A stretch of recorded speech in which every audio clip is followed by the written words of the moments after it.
ഭരണ സംവിധാനങ്ങളെ നമ്മൾ കുറ്റം പറഞ്ഞിട്ട് കാര്യമില്ല. മുസ്ലിം നോക്കേണ്ടത് അവനിലേക്കാണ്. നമ്മൾ വളരെ അത്ഭുതകരമായ ഹദീസ്, സ്വഹീഹായ ഹദീസ്, ഹബീബങ്ങൾ പറയുന്നു സല്ലല്ലാഹു അലൈഹി വസല്ലം,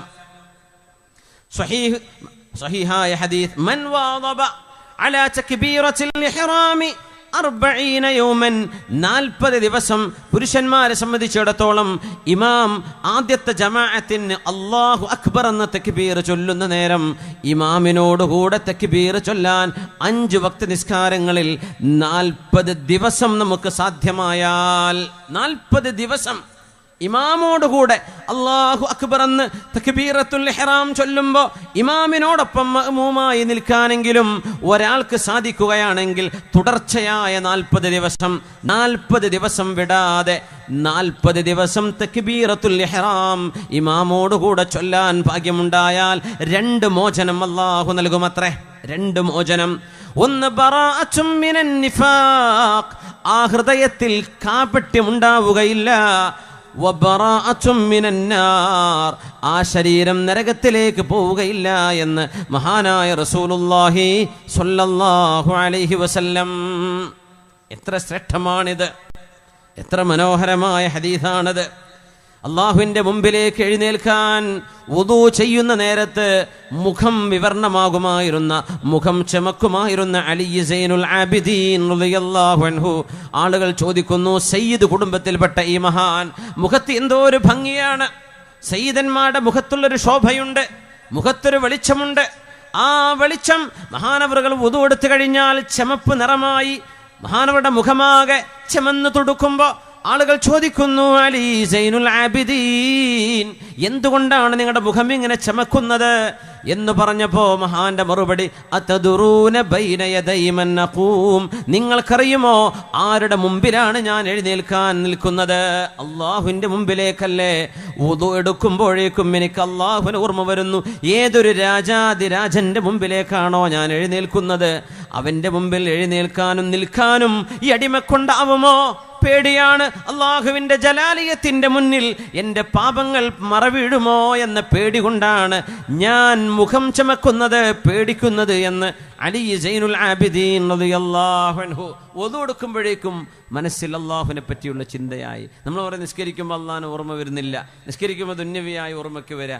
വുദൂ എടുക്കുമ്പോൾ നമ്മൾ അള്ളാഹിനെ ഓർക്കുന്നുണ്ടോ എന്ന വിഷയം. വുദൂ ചെയ്യുമ്പോൾ അള്ളാഹിനെ ഓർമ്മ വരുന്നുണ്ടോ എന്ന ഓട്ടോമാറ്റിക്കലി വരും. വുദൂ എടുക്കുന്നത് അങ്ങനെ ധൃതി പിടിച്ച് ഓടിപ്പിടിച്ച് അതിൻ്റെ ഇടയ്ക്ക് വർത്താനം പറയുന്നുണ്ട്, അതിനിടയ്ക്ക് എന്തൊക്കെയോ ചിന്തിക്കുന്നുണ്ട്, എവിടേക്കോയാണ് മനസ്സ്, അങ്ങോട്ട് ഓടിച്ചെല്ലുന്നു. അല്ലാഹു അക്ബർ. എങ്ങനെ ഓർമ്മ വരാനാണ്? നിസ്കാരം തന്നെ ഒരു വലിയ അത്ഭുതമാണെന്നാ. നിസ്കാരത്തിൻ്റെ സ്ഥാനത്തൊരു യോഗാഭ്യാസമോ മറ്റേതെങ്കിലും ഒരു ഏർപ്പാടോ ചെയ്യുകയാണെങ്കിൽ മനസ്സ് അരമണിക്കൂർ എവിടെയും പോവാതെ പിടിച്ചു നിർത്താൻ കഴിയും. നിസ്കാരത്തിൻ്റെ ഒരു 5 മിനിറ്റ് മനസ്സിനെ പിടിച്ചു നിർത്താൻ കഴിയില്ല. ഇബ്ലീസ് നിസ്കാരം പഴപ്പിക്കുന്നുണ്ടെന്നും എന്നതിൻ്റെ ഒരു വലിയ നിദർശകമായി ചിന്തകന്മാർ, പണ്ഡിതന്മാർ ഈ വിഷയം പറയാറുണ്ട്. വേറെ ഒരു വിഷയത്തിലും നമ്മുടെ ഒരു ചിന്തക്കും ഖലൽ വരില്ല, ഒരു ഇടർച്ച വരില്ല. നിസ്കരിക്കാൻ നിൽക്കുമ്പോഴേ ഈ പ്രശ്നം വരുള്ളൂ. എന്തുകൊണ്ട്? പിശാചിനത് ഇഷ്ടമല്ല. അതുകൊണ്ട് നമ്മുടെ മനസ്സുകളിലൂടെ അള്ളാഹുവിൻ്റെ അദമത്തും മഹത്വവും മനസ്സിലാക്കിയിട്ട് നിസ്കാരം എങ്ങനെയെങ്കിലും കഴിക്കാന്നല്ല, അത് ഏറ്റവും നല്ല രീതിയിൽ ചെയ്യുക. നമ്മുടെ ലക്ഷ്യവും നമ്മുടെ ചർച്ചയും അതാണ്. അതുകൊണ്ടാണ് ഹമാമത്തുൽ മസ്ജിദ്, പള്ളിയുടെ മാടപ്രാവ് എന്നറിയപ്പെട്ടിരുന്ന മഹാനായ സുഹാബി അബ്ദുല്ലാഹി ഇബ്നു സുബൈർ റളിയല്ലാഹു അൻഹു പള്ളിയിലെ പ്രാവ് എന്നറിയപ്പെടുക ഹമാമത്തുൽ മസ്ജിദ്. പരിശുദ്ധമായ ഹറമിന്റെ മുമ്പിൽ നിസ്കാരത്തിലേക്ക് നിന്നു കഴിഞ്ഞാൽ മഹാന്റെ തലയിൽ വന്ന് പ്രാവ് വന്നിരിക്കുമായിരുന്നു. റുക്കുഇൽ നിൽക്കുകയാണെങ്കിൽ ഒരുപാട് നേരം മനങ്ങാതെ മഹാനവർ റുക്കുഇലിരിക്കുമ്പോൾ പ്രാക്കൾ വന്നിരിക്കും, പക്ഷികൾ വന്ന് ദേഹത്തിരിക്കും. ഇതൊരു മരകഷ്ണമാണോ എന്ന് വിചാരിച്ചിട്ട് മിൻതൂലിൽ ഖിയാമി വറുകൂഇ, റുകൂഉം നൃത്തവും അങ്ങനെയായിരുന്നു. സുബ്ഹാനല്ലാഹ്. നമ്മൾ ചൊറിഞ്ഞിട്ടും മാന്തിയിട്ടും ഇളകിയിട്ടും നമ്മുടെ നിസ്കാരം ഇങ്ങനെ നന്നാക്കാൻ പറ്റുമോ? അതാണ് നമ്മൾ ചിന്തിക്കുന്നത്. നിസ്കരിക്കാന്ന് മാത്രമല്ല, നിസ്കാരം ഏറ്റവും നല്ല രീതിയിൽ. ഹമാമത്തുൽ മസ്ജിദ് അബ്ദുല്ലാഹി ഇബ്നു സുബൈർ റളിയല്ലാഹു അൻഹു വീടിന്റെ ടെറസിൽ കയറി നിസ്കരിച്ചിരുന്ന മഹാനാണ്. മഹാനായ മൻസൂർ ഇബ്നുൽ മുഅ്തമിർ റളിയല്ലാഹു തആല അൻ, ഈജിപ്തുകാരനാണ്.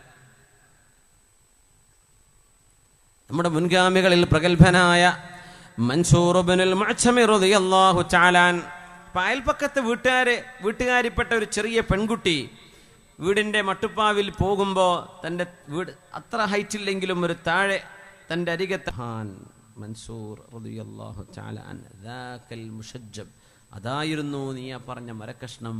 ആ മഹാൻ നിസ്കരിക്കാൻ നിൽക്കുന്ന നൃത്തമാണത്, പാതിരാത്രിയിലെ നിസ്കാരം. ഇന്ന് കണ്ടാൽ അതൊരു മരക്കഷ്ണാണ്, അനങ്ങാണ്ട് നിൽക്കുകയാണ് അള്ളാഹുവിൻ്റെ മുമ്പിൽ. ആ നിസ്കാരമാണ് മോളെ.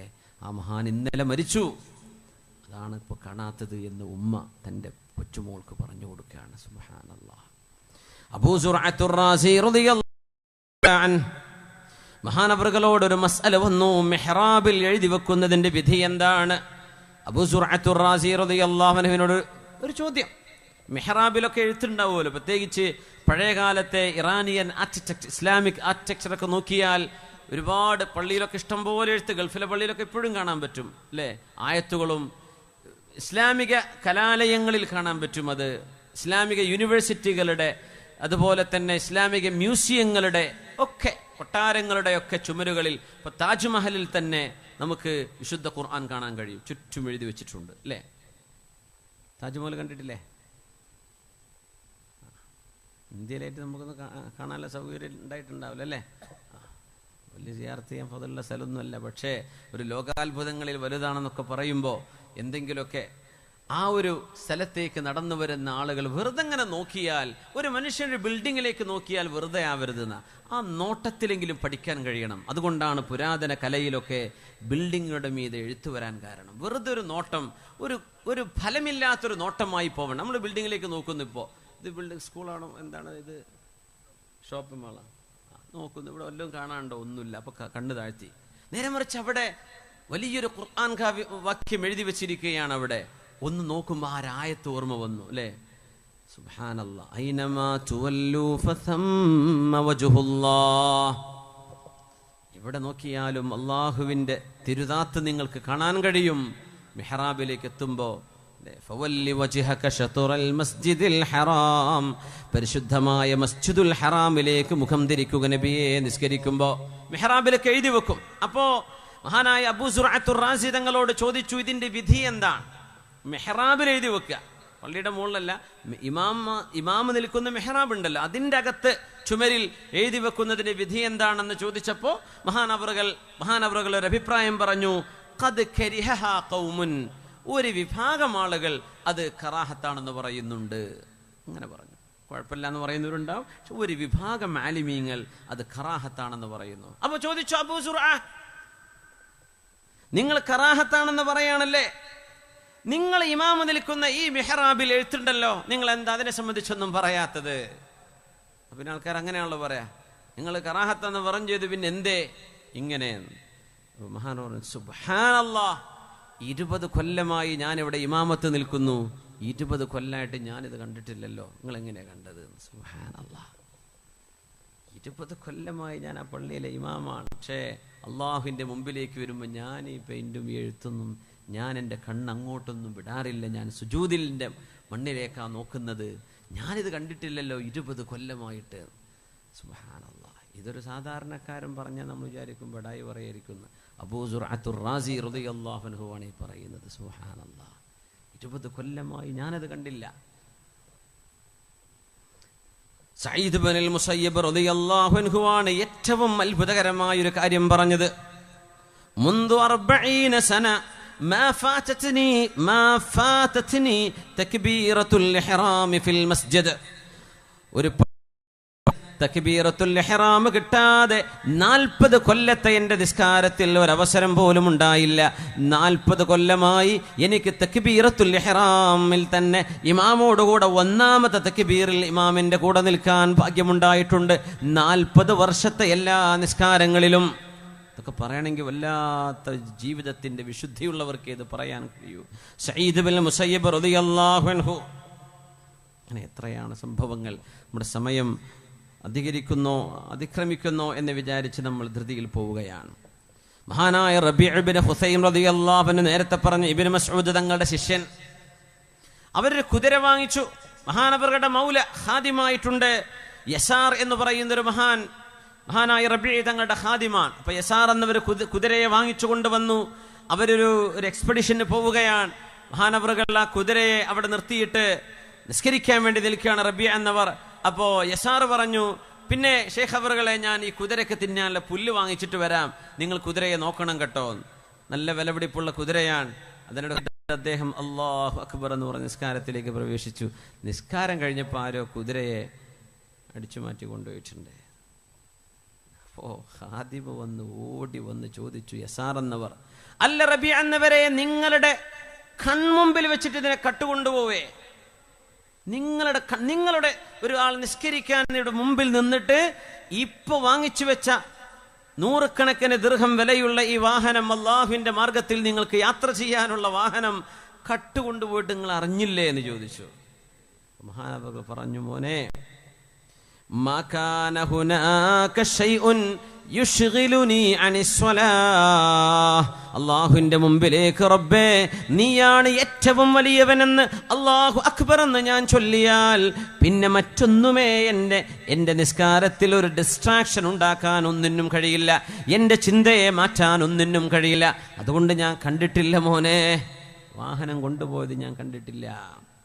എന്നിട്ട് മഹാനൊരു വല്ലാത്തൊരു ദുആ ആയിരുന്നു കേട്ടോ. അതാണ് അതിലും വലിയ അത്ഭുതം.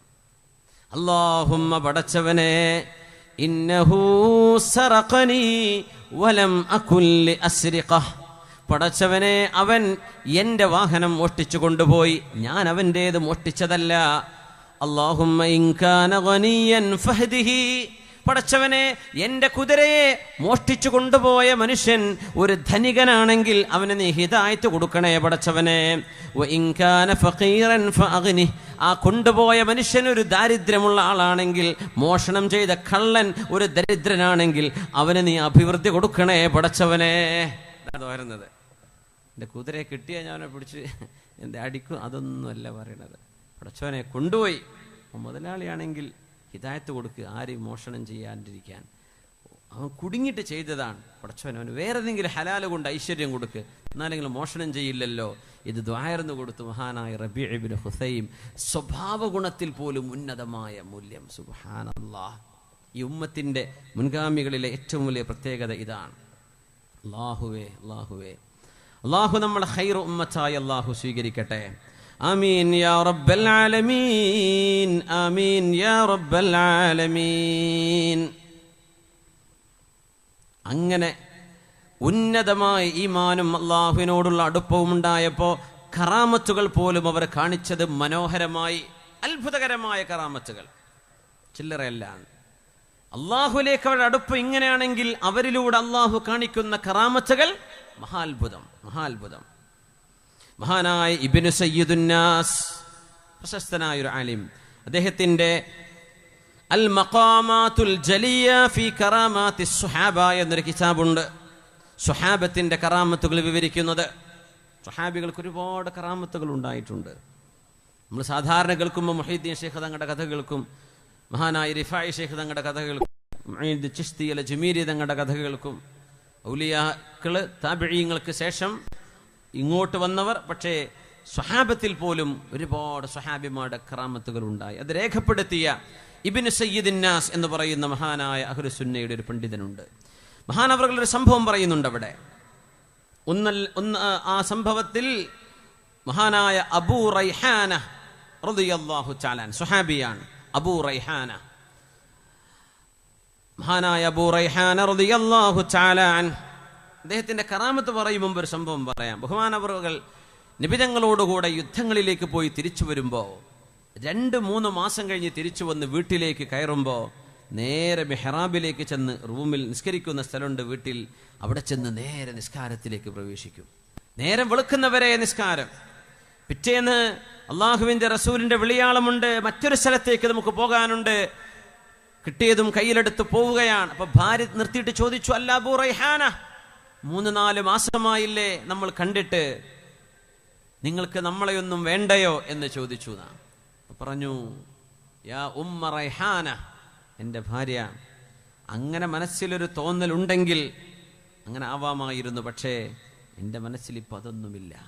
ഇവിടെ മക്കളായി, കുട്ടികളൊക്കെ ആയി, അവരൊക്കെ അവരുടെ വഴിക്ക് പഠിച്ചുഷാറായി വരുന്നു, അവരൊക്കെ നല്ല മക്കളായി വളരുന്നു. ഇനിയിപ്പോ എൻ്റെ കൽബിൽ അള്ളാഹുവിൻ്റെ സുന്ദുസുൻ ഇസ്തബ്റഖ് എന്ന് പറഞ്ഞ സ്വർഗീയ ലോകത്തെ മനോഹരമായ പട്ടുടയാളകൾ അതിനെ സംബന്ധിച്ച് ഓർത്തുകൊണ്ടിരിക്കുമ്പോൾ ഇതൊന്നും ആഗ്രഹമില്ല മോളെ, ഞാൻ പോവുകയാണ്. ഒരു ദിവസത്തേക്ക് വന്നു, പിറ്റേന്ന് രാവിലെ വീണ്ടും അള്ളാഹുവിൻ്റെ മാർഗത്തിലേക്ക്. 3 മാസമായിട്ട് അങ്ങനെ ഒരു ചിന്ത പോലും തോന്നിയില്ല. ആ മഹാൻ അബൂ റൈഹാന റളിയല്ലാഹു അൻഹു കടലിലൂടെ യാത്ര പോകുമ്പോൾ മഹാനായ സ്വഹാബിയുടെ കയ്യിൽ അവർ കൊണ്ടു നടന്നിരുന്ന ഒരു സൂചിയുണ്ട്. വസ്ത്രമൊക്കെ പിഞ്ഞു പറയുമ്പോൾ തുന്നിയെടുക്കാൻ ഒരു സൂചിയുണ്ട്. ഇപ്പൊ ചെറിയ ബോട്ടിലാണ് പോകുന്നത്, മോട്ടർ ഘടിപ്പിച്ച ബോട്ടുകളൊന്നും ആവില്ലല്ലോ, സാധാ കാറ്റിന് പോകുന്ന ബോട്ടുകളാണ്. ആ സൂചി കടലിലേക്ക് വീണു. സുബ്ഹാനല്ലാഹ്, കയ്യിന്ന് കടലിലേക്ക് വീണു. കടലിൽ വീണ ആ സൂചി ഉണ്ട് കിട്ടുന്ന. മഹാനവറുകൾ ഒരു വാക്ക് പറഞ്ഞു, യാ റബ്ബി, അല്ലാഹുവേ, അസംതു അലൈക, പടച്ച തമ്പുരാനെ, എനിക്കൊരു തീരുമാനമുണ്ട്, നീ അത് സാധിപ്പിച്ചു തരണം. ഇല്ലാ അർജഅത ലി ഇബ്റതി, എൻ്റെ സൂചി നീ എനിക്ക് തിരിച്ചു തരണം പടച്ചവനെ, എൻ്റെ സൂചി എനിക്ക് തിരിച്ചു തരണം. അത് നീ ചെയ്തു തന്നേ പറ്റൂ പടച്ചവനെ. അസംതു അലൈക, ഞാനത് തീരുമാനിച്ചു റബ്ബേ, നീ എനിക്കത് തിരിച്ചു തന്നേ മതിയാവും. ആ പറഞ്ഞ മാത്രയിലുണ്ട് താഴേക്ക് പോയ സൂചി മേലോട്ട് പൊങ്ങി വന്ന് ആ വെള്ളത്തിൽ നിന്ന് നേരെ കൈകൊണ്ടെടുത്ത മഹാനാണ് അബൂ റൈഹാന എന്ന് പറയുന്ന ഹബീബിന്റെ സ്വഹാബി റളിയല്ലാഹു തആല അൻഹു. ഇത് നിസ്സാരമായി തോന്നാം നമുക്ക്, ഒരു സൂചിയല്ലേ, പക്ഷെ വെള്ളത്തിലേക്ക് ആണ്ടുപോയ സാധനം അള്ളാഹു പൊക്കിക്കൊടുത്തത്. സ്വഹാബത്തിന്റെ കറാമത്തുകളിൽ ഇബ്നു സയ്യിദ് നാസി സംഭവം ഉദ്ധരിക്കുകയാണ്. അതിലും അത്ഭുതം, ഹബീബിന്റെ സ്വഹാബിയായിരുന്ന, ഹബീബിന്റെ മൗലയായിരുന്ന സഫീന റളിയല്ലാഹു അൻഹു, ഈ സംഭവം മുതവാത്തിറാണെന്നാണ്.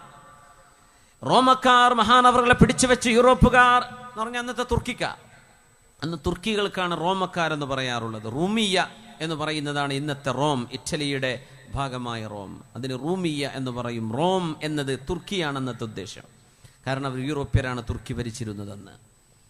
റോമക്കാർ മഹാനായ സഫീന റളിയല്ലാഹു അൻഹുവിനെ പിടിച്ചു വെച്ചു, ബന്ധിയാക്കി. മഹാനവറുകൾ രാത്രിക്ക് രാത്രി അവിടെ നിന്ന് രക്ഷപ്പെടുകയാണ്. രക്ഷപ്പെട്ട് ഓടി ഓടി ഓടി മഹാനവറുകൾ ഒരു കാട്ടിലൂടെ കടന്നു വരുമ്പോൾ ഒരു സിംഹം തന്റെ മുമ്പിലേക്ക് വന്നു. മഹാനായ സഫീന റളിയല്ലാഹു അൻഹു പേടിച്ചില്ലല്ലോ, അവിടെ നിന്നുകൊടുത്തു. സഫീന തങ്ങൾ നിന്നുകൊടുത്തു. എന്താ പറഞ്ഞെന്നറിയോ? യാ അബൽ ഹാരിസ്, സിംഹത്തിന് അറബികൾ വിളിക്കുന്ന പേരാണ് അബുൽ ഹാരിസ്. യാ അബൽ ഹാരിസ്, സിംഹമേ, ഇന്നി മൗലാ റസൂലില്ലാഹ്, ഞാൻ അല്ലാഹുവിന്റെ റസൂലിന്റെ മൗലയാണ് സ്വല്ലല്ലാഹു അലൈഹി വസല്ലം, ഹബീബിന്റെ മൗലയാണ് ഞാൻ. സഫീന, എന്റെ പേര് സഫീന എന്നാണ്. ഞാൻ ലോകത്തിന്റെ ഗുരു ഹബീബായ നബി തങ്ങൾക്ക് ഖിദ്മത്ത് ചെയ്തു കൊടുത്തിരുന്ന ആളാണ്. അതുകൊണ്ട് സിംഹമേ, എന്റെ കഥ ഇന്നതാണ്. ഞാൻ റോമക്കാരുടെ ജയിലിൽ നിന്നും ചാടി വരികയാണ്. അവരെന്നെ വെറുതെ പിടിച്ചു വെച്ചതായിരുന്നു, ഞാൻ രക്ഷപ്പെട്ടു ഓടി വരാൻ എന്ന് സിംഹത്തോട് സംസാരിച്ചു സഫീന റളിയല്ലാഹു അൻഹു. ആ സിംഹം അതിന്റെ വാലാട്ടിന. എന്നിട്ട് മഹാനവറുകൾക്ക് വഴിയറിയില്ലായിരുന്നു. തള്ളി തള്ളി തള്ളി തള്ളി തള്ളി കൊണ്ടുവന്ന് മഹാനായ സഫീന തങ്ങളെ ഒരു വഴിയിലേക്ക് ആക്കി കൊടുത്ത സിംഹം തലയാക്കി പൊയ്ക്കോ എന്ന് പറഞ്ഞു. തൊട്ടില്ല. സുബ്ഹാനല്ലാഹ്. എന്തേ? അള്ളാഹുലേക്ക് അടുത്തപ്പോ അള്ളാഹു കൊടുക്കുന്ന കറാമത്തുകളും ഉന്നതമായ കറാമത്തുകളാക്കി കൊടുക്കുകയാണ്. സിംഹം തൊട്ടില്ല മഹാനായ സഫീന റളിയല്ലാഹു തആല അൻഹുവിനെ.